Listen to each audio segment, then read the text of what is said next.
When I walked out of prison after 10 years, the first thing my son did was laugh in my face.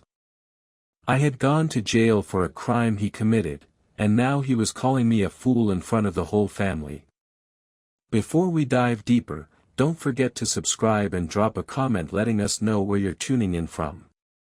My name is Leonard, I'm 71 years old, and for most of my life I was known as a steady man. I worked 40 years as a mechanic, fixing other people's broken engines while ignoring the cracks forming in my own family. I was the guy neighbors asked for help when their car wouldn't start, the one who plowed the driveway for the widow down the street without asking for a dime. I believed in family above all.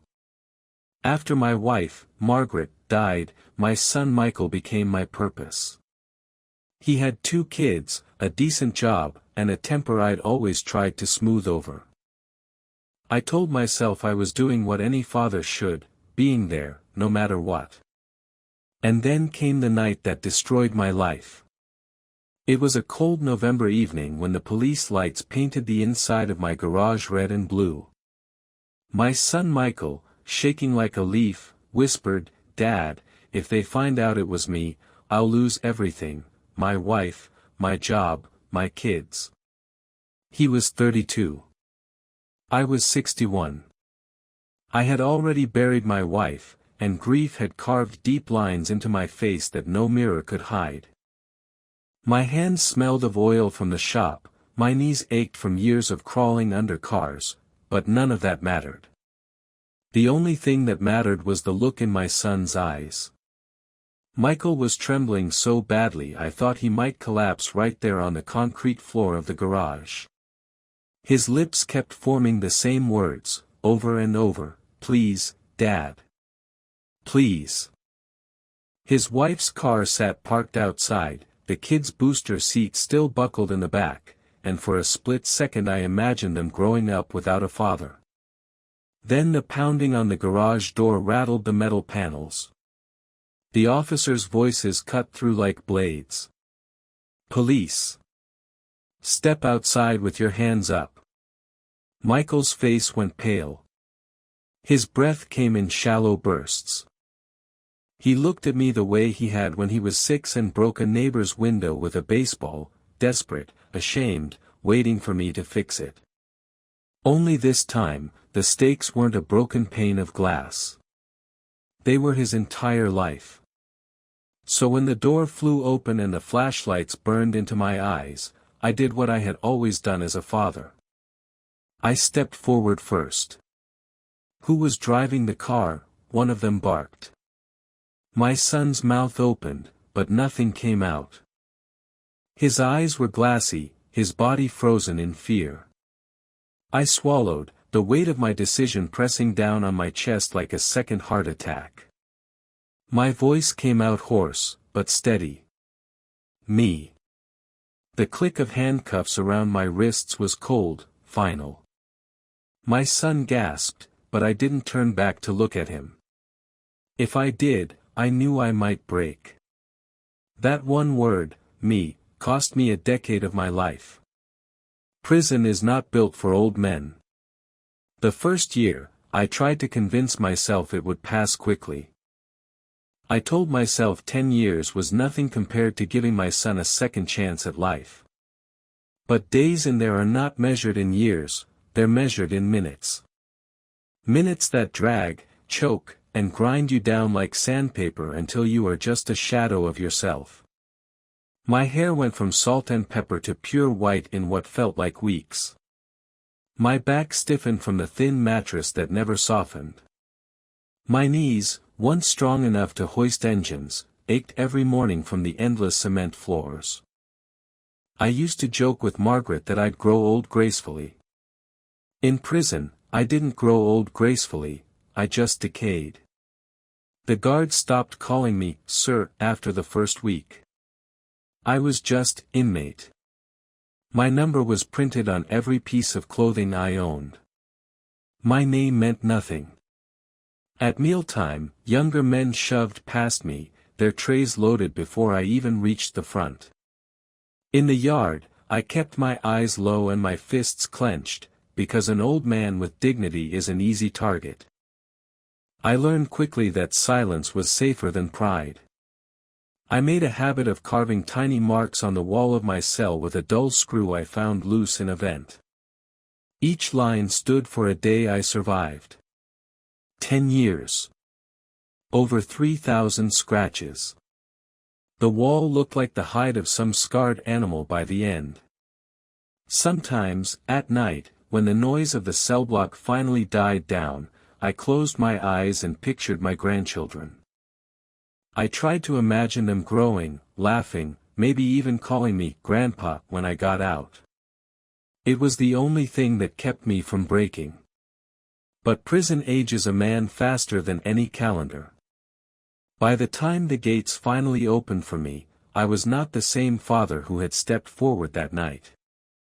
My shoulders were stooped, my hands trembled when I buttoned my shirt, and I carried the hollow look of someone who had spent a decade learning that silence is a form of survival. And I told myself, foolishly, that it had all been worth it. The day I walked out of prison, the air felt different. Thin, sharp, almost unreal. 10 years without freedom makes you forget how big the sky looks when there aren't bars slicing it into squares. Michael was waiting. No hug. No handshake. Just a nod and a quick, "Come on, Dad." I told myself it didn't matter. He was probably nervous. Maybe overwhelmed. I tried to imagine the dinner that night, the family gathered, the kids smiling, my chair at the table waiting for me like I had never left. For the first time in years, I let myself believe I might be home again. That illusion lasted exactly until dessert. We were sitting around the long oak table in Michael's dining room. His wife poured wine like it was water. My grandchildren scrolled through their phones, barely looking up. I didn't mind. I was just grateful to be there, to hear the sound of real family life again. Then Michael raised his glass. His voice was too loud, too confident, the way it always got when he wanted attention. "To Dad," he said, smirking. "The world's greatest fall guy." Laughter exploded around me. My daughter-in-law covered her mouth with her hand but couldn't hide the grin. Even the kids chuckled, repeating the words, "Fall guy. Fall guy." My fork froze halfway to my mouth. My cheeks burned, but not from shame, from something darker, hotter.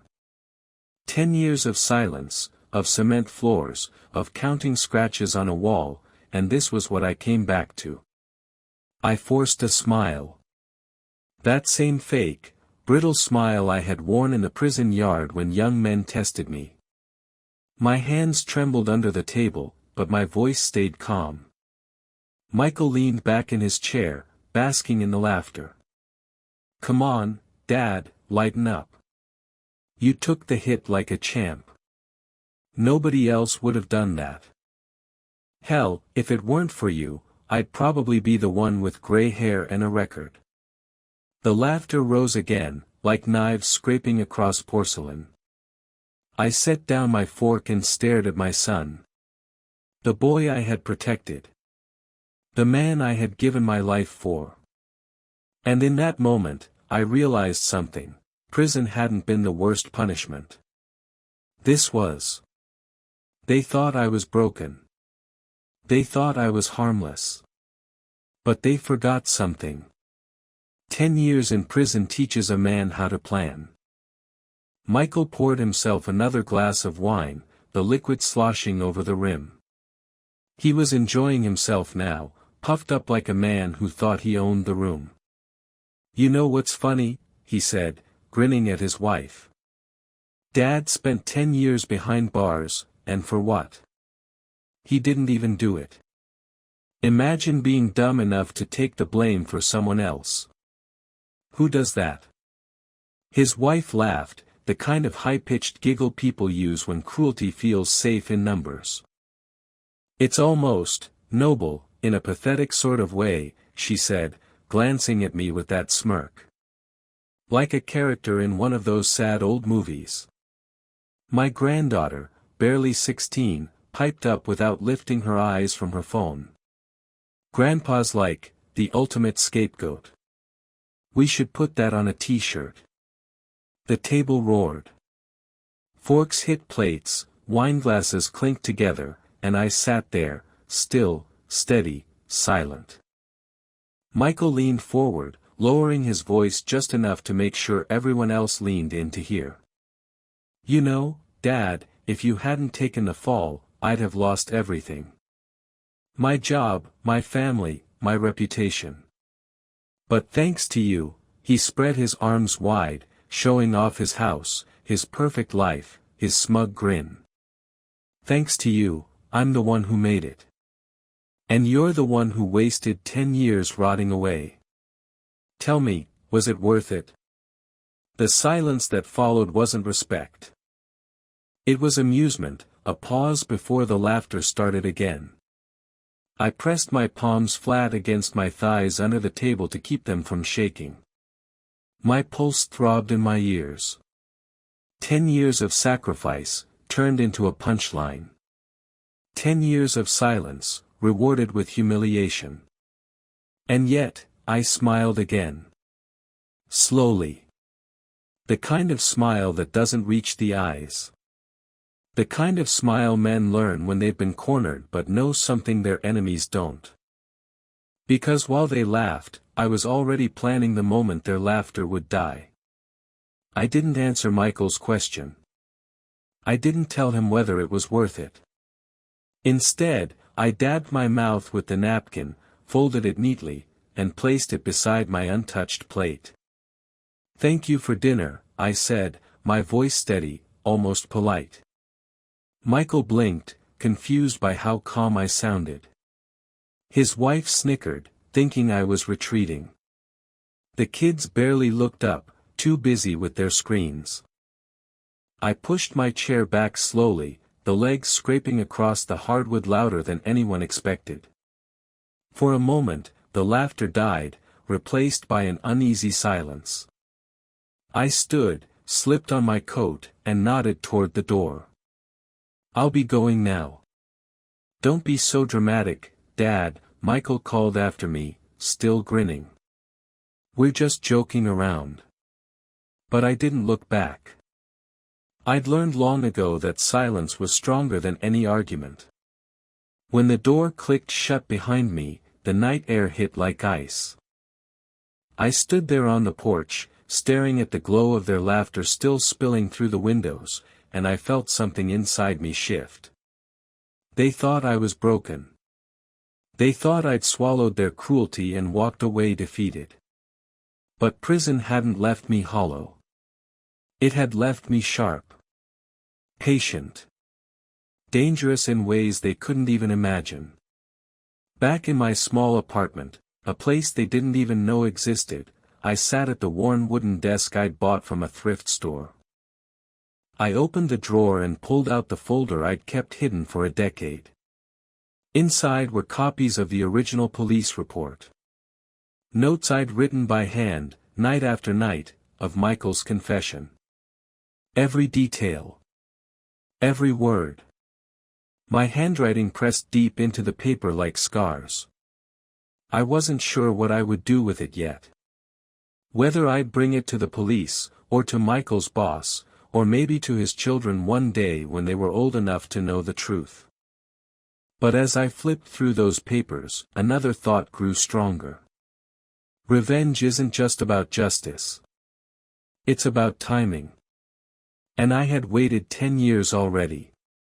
Waiting a little longer would only make the strike deeper, sharper, unforgettable. They wanted a fool at their table. What they didn't know was that the fool had already started writing the ending to their story. The folder was only the beginning. 10 years in prison had given me more than time, it had given me perspective. I learned patience from men who were waiting out life sentences. I learned observation from those who watched every movement, every gesture, every slip of weakness in their enemies. And I learned that revenge works best when it's built in layers. Michael would not just lose one thing. He would lose everything. First came the legal foundation. Among the papers I'd kept was the transcript of my trial, the police report, and most importantly, a letter I had written to the district attorney years ago but never mailed. In that letter, I detailed the truth, Michael's tearful confession in our garage, the way he had begged me to take the blame, and the stolen car with his fingerprints all over it before they were lost in evidence handling. But evidence wasn't enough. Not yet. People needed to see the man behind the mask. So I began the second layer, reputation. Michael had built his career on being the family man. Photos of him with his kids decorated his office. He boasted about his integrity at work, his devotion at church, his perfect life.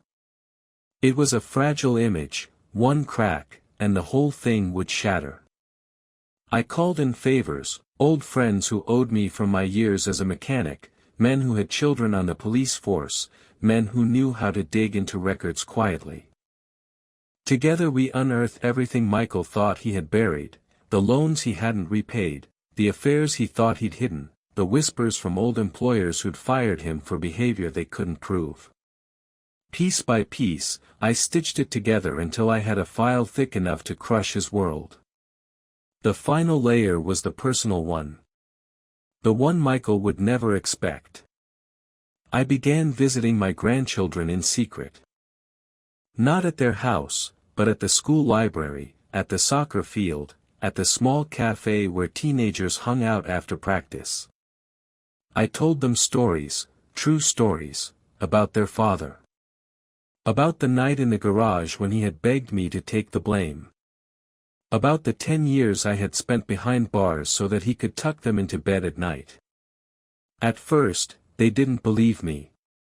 But then I showed them the papers. The old photographs. The dates that matched their childhood.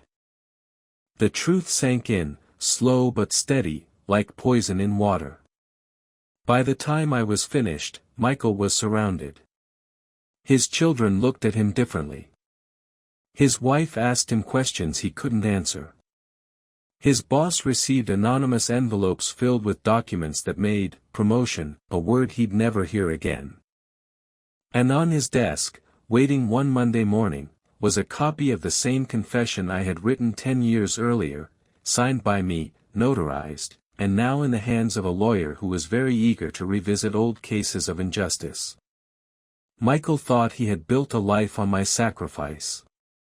What he didn't realize was that I had built a plan on his arrogance.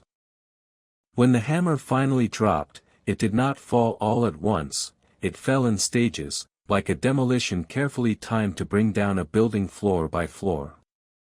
The first crack appeared at work. Michael walked into the office on a Monday morning to find a thick brown envelope waiting on his desk. Inside were copies of the old police report, details of the stolen car, and my handwritten statement. A sticky note on top carried only 2 words, "We know." By noon, he was called into HR. By Tuesday, the whispers had spread through every corridor of his company. His polished reputation as the family man, the dependable provider, the community role model, shattered. He was escorted out by security before the week was done, his co-workers staring, some even smirking, as he passed. Then came the neighborhood. Anonymous flyers appeared in mailboxes, not with slander but with facts, news clippings from the trial, side by side with photographs of me entering prison and Michael smiling at his son's first baseball game that same year. "Would you still trust this man?" the flyer asked in bold letters. By the end of the month, neighbors who once waved at him turned their backs. His wife stopped receiving invitations to luncheons. The kids at school whispered, and his own children felt the sting of their father's reputation poisoning their lives. But the deepest wound came at home. I didn't go to them with accusations. I went with stories. With patience. I sat with my grandchildren in quiet corners and told them about the nights I spent counting scratches on a cell wall, picturing their faces so I could survive. I showed them the letters I had written to them but never mailed, each one dated, each one stained with the ink of a man trying not to lose hope. When they asked why, I didn't cry. I didn't beg for sympathy. I just told the truth. I went to prison so your father could tuck you into bed at night. Their eyes changed after that. The awkward distance turned to a kind of awe, and when they hugged me, they called me Grandpa with pride, like it was a badge they'd just earned. Michael saw it happening. He saw his children lean toward me instead of him. He heard his wife's voice sharpen as she asked why he never told her the full story, why he had let another man carry his burden. Her patience wore thinner each day until it finally snapped. And that was the night I stood on his porch. Through the window, I saw him shouting, his arms flailing in desperation, his face red with panic. His wife stood stiff, cold, her hand gripping the doorknob like she was ready to end it once and for all. The children, their faces pale and quiet, did not rush to defend him. They stood behind her, eyes locked on me through the glass. And then it happened, she slammed the door on him.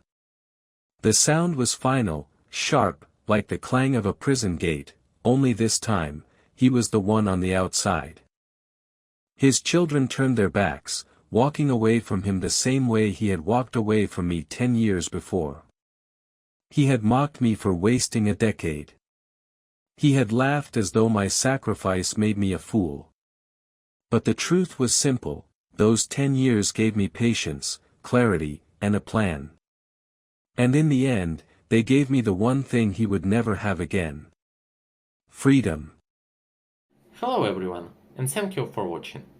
I truly hope you enjoyed listening to this story as much as I enjoyed creating it. If you did, please consider liking the video and subscribing to the channel to help support the creation of more stories like this. Have a great day or evening.